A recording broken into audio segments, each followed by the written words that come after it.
We haven't gotten anywhere on this bathroom because it cannot be a bathroom anymore.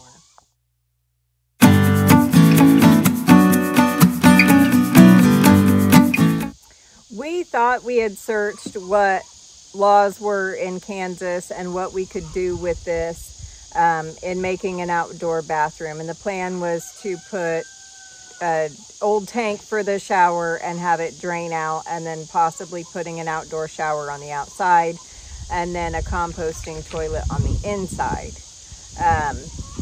But I was reading somewhere and came across something that made me dig into it further and realize that Kansas laws for having an outdoor bathroom kind of stink. So there's some regulations in Kansas for what a tiny house can be. For instance, you need to have one room being 120 square feet and another room of the house, not counting the bathroom or kitchen, needs to be 50 square feet. Other than that, the tiny house regulations are fairly easy to get around. So for the bathroom, I called our county to find out if we needed a building permit, which we should have actually had a building permit for this, but I didn't know that until after we were already this far in. So when we start to build on our shed and we add on to that, we will have to get a permit for that, but we can build onto that since it's already a structure on the property, is what I was told.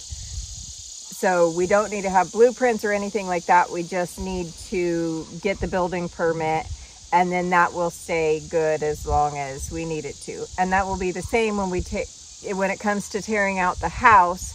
We will get a demolition permit, and then it can take us as long as we need it to.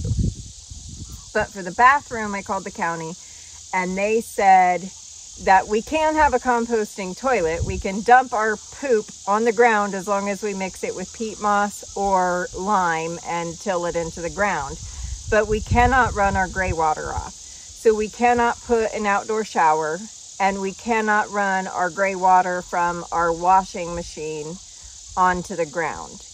And we would need to do a septic tank or a lagoon.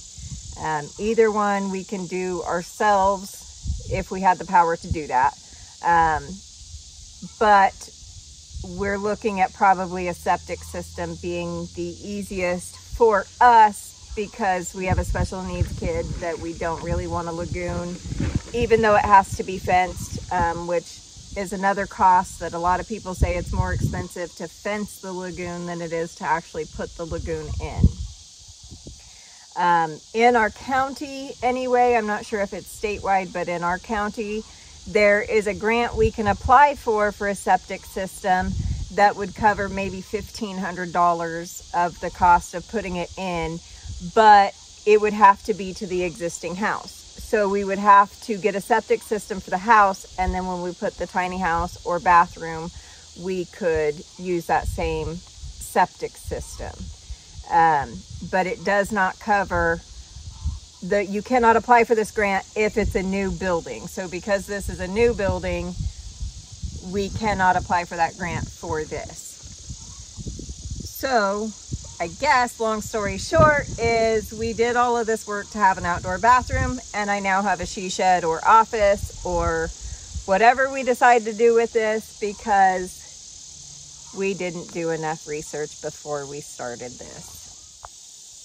The best advice that I have for somebody wanting to do an outdoor bathroom is to call your county, find out what the rules are there. We can do a composting toilet, so we do have the ability to do that.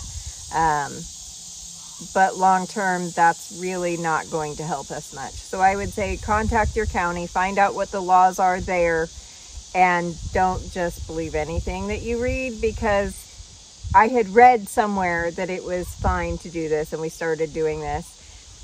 And then I started researching a little further. So the best place to start would be with your county and find out what the rules are, what you have to have, what kind of permits you need for it. We will have to have somebody come out and okay our plans before we can do anything. So for now, this is just where we're at. We're going to be using the same bathroom, laundry room, and kitchen from the house until we can figure out what route we want to go with all of this.